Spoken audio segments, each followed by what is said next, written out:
নাজিৰাত দিখৌনৈৰ কালৰূপ ধাৰণ সুৰাসুৰে সোমাইছে পানী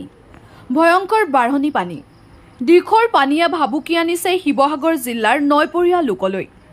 সমগ্ৰ ৰাজ্যতে বানৰ তাণ্ডৱ অব্যাহত আছে নাজিৰাতো দিখৌনৈৰ কালৰূপ ধাৰণ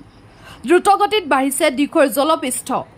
ব্ৰহ্মপুত্ৰৰ বাঢ়নী পানীয়ে প্লাবিত কৰিছে শিৱসাগৰ দিখৌৰ বাঢ়নী পানী শিমলুগুৰি স্থিত নাগিনীমৰা সংযোগী পথ ঐতিহাসিক ৰমণীয়ালীৰ ওপৰেৰে প্ৰবল সোঁতত পানী বাগৰিছে লগতে সুৰাসুৰে সোমাইছে পানী বিহুবৰ চাহ বাগিচাৰ কমল চাপৰিকে ধৰি বিস্তৃত অঞ্চল জলমগ্ন হৈ পৰাত এতিয়া স্থানীয় ৰাইজৰ মাজত তীব্ৰ আতংকই বিৰাজ কৰিছে আনহাতে বিশুদ্ধ খোৱা পানী খাদ্য সামগ্ৰী আৰু শিশুৰ যাৱতীয় সম্পদ ঔষধ আদি নাটনিয়ে আতংকিত কৰিছে নৈপৰীয়া ৰাইজক মৌন জিলাৰ জলসম্পদ বিভাগৰ লগতে নাজিৰা মহকুমা প্ৰশাসন শিৱসাগৰৰ পৰা ফাৰহান লস্কৰ ৰিপৰ্ট খবৰ লাইভ।